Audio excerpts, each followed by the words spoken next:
You're listening to Southeast Radio's Business Matters with thanks to Wexford Insurances. Wexford Insurances. More information at wexfordinsurance.com. I'm joined now by Tom Banville, Acting CEO of Wexford County Enterprise Board. Good morning, Karl.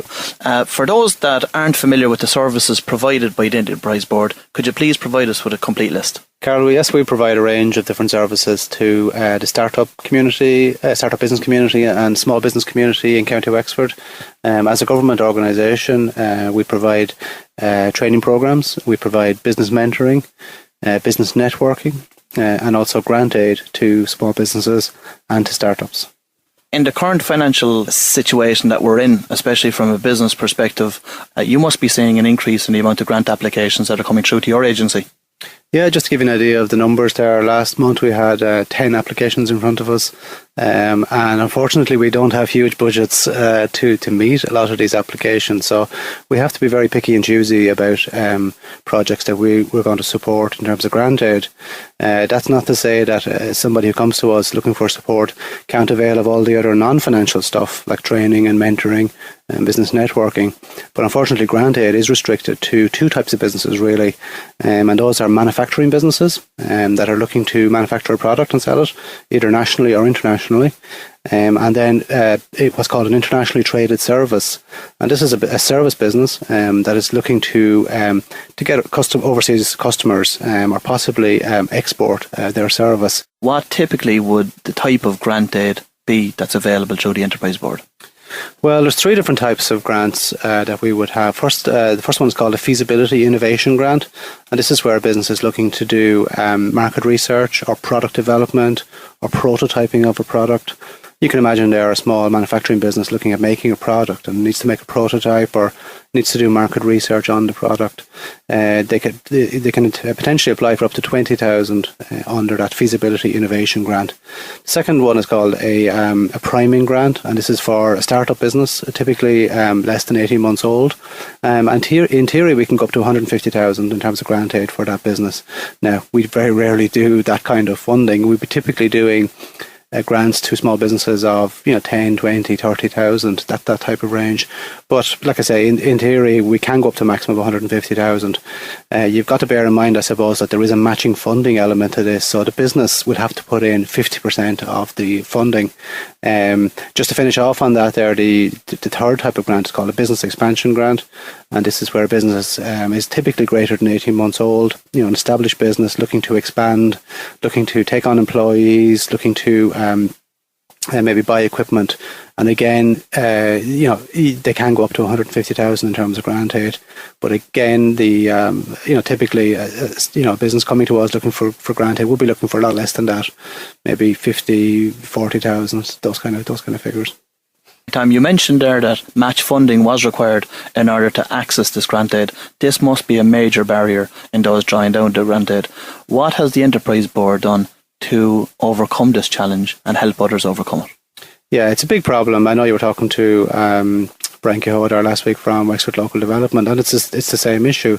Because if you imagine that, let's say a business is looking to invest 20,000 in buying a piece of equipment, well, we can give them possibly grant aid of 10,000, but they've got to come up with the other 10,000 themselves. So how are they going to do that? Are they going to get a loan from a bank? Are they going to put in resources themselves into it? Are they going to get an investor maybe to put in some money into it?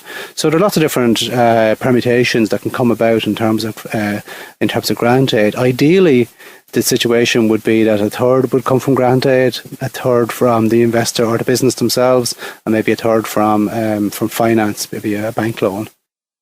I know that the Wexford Enterprise Board has created an alliance with Wexford Credit Union. Can you tell us a little bit about that, please? Yeah, about a year ago, we got together with the Wexford Credit Union to provide loans, small business loans to startup businesses and to small businesses, typically between 5 and 40,000 euro loan.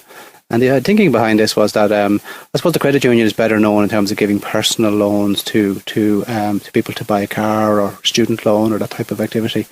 But there was funding there too, maybe for a small business, maybe in Wexford Town or surrounds, I suppose maybe to buy equipment or to expand their business.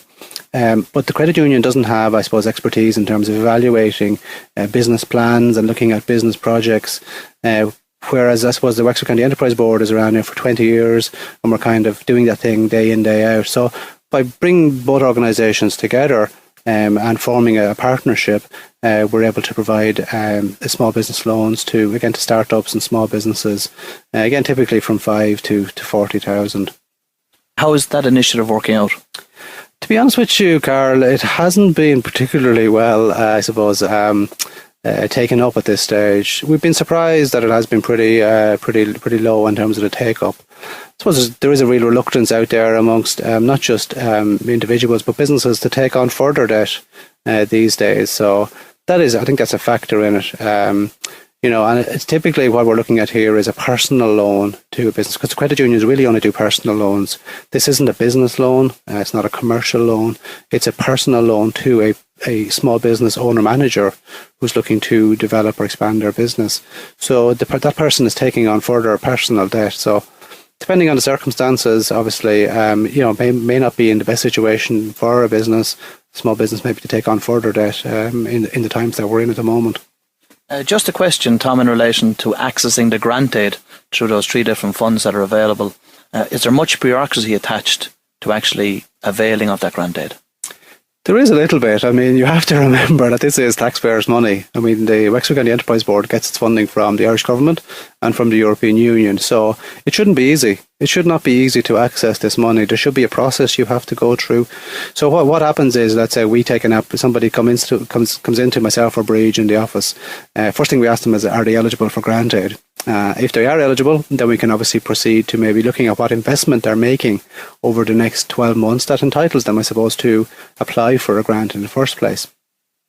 So if they are eligible and they do have an investment proposal that we see is potentially grant aidable, then they need to fill out an application form depending on which type of funding or grant they're going for.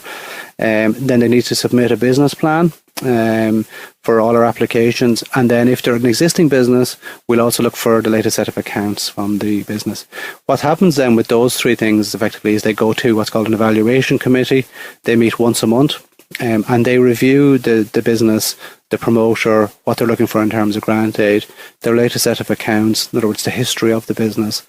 And then they decide on the level of grant aid that the Enterprise Board can give to the business. If they get through that hurdle in terms of the evaluation committee, then it goes on to a board meeting, which is normally the following week. So typically, 4 to 6 weeks, a decision will be made in terms of a business, whether they can receive grant aid or not. That's quite a fast turnaround time, Tom. In relation to the employment grant, have you seen a massive increase in relation to applications for that? Yeah, I mean, to be honest with you, Karl, we've been kind of focusing on that particular aspect of our grant at the moment, because if a business is taking on an additional employee, I mean, that's what it's all about these days, really, isn't it? It's about job creation. And we can support that if the business, again, is eligible and they're taking on a new employee with a grant typically between 7,500 and 15,000. And that goes towards the wages of the employee that they're taking on. And it's very much in line with the salary that the business is going to pay to the new employee. And that has been, that is a real focus of our kind of grant edit these days, because, from my perspective, what we're measured on from the Department of Jobs, Enterprise and Innovation is job creation. How many jobs are we creating on a yearly basis?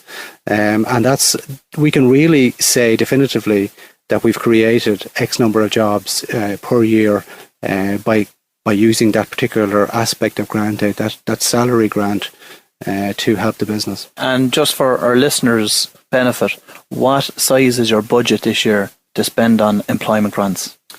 Well, the total budget that we'll have this year, we actually haven't got our budgets at this stage yet, but judging by last year's budget, we got about 213,000 in terms of grant aid. Now, we do have a mechanism in place, and you're familiar with it, Karl, refundable aid. And that effectively means that most of our grants that we give out, we ask for 35% of them back. It's an interest-free loan. It's a recycling mechanism that we use to get grant aid back in. So we constantly have money coming back to us from businesses that are doing well, that have received grant aid. And we use that then to top up the budget that we have, we get from the department, from the EU and from the Irish government. Last year, for example, we were able to approve 525,000 in terms of grant aid during the year. And to date, about 420,000 of that has actually been drawn down from businesses. So it's a pretty good rate. I mean, obviously we'd like more grant aid, more budget, but I suppose the times that are in it, there isn't really, the money isn't there really in terms of doing that. I know that your mentoring service is highly acclaimed by local business owners. It's nearly too popular, Karl, to be honest with you, because like I say, we do have a budget to work to, and it has proved very successful. Again, just give you an idea of the numbers. Last year, there was about 80 mentoring assignments conducted during the year, probably somewhere between 300 and 400 meetings held between mentors and mentees, i.e. Small businesses or startups. How it works is that somebody comes to us and they're looking for a mentor to help them in a particular area of their business. It could be marketing, it could be sales, it could be business planning, it could be business strategy. And over the years, we've built up a panel of mentors. These are successful business people. They're experts in particular areas of business. Some semi-retired business people. So I've got a big panel of people there that I can draw on, and I can match up. If somebody comes to me with a particular area of business that they need some help in, I try and match up the mentor with the client. What they get then, the client gets is 5 meetings with one or more mentors to help them with their business. Thank you for joining me this morning, Tom. You're listening to Southeast Radio's Business Matters with thanks to Wexford Insurances. Wexford Insurances, #1 for business insurance in County Wexford.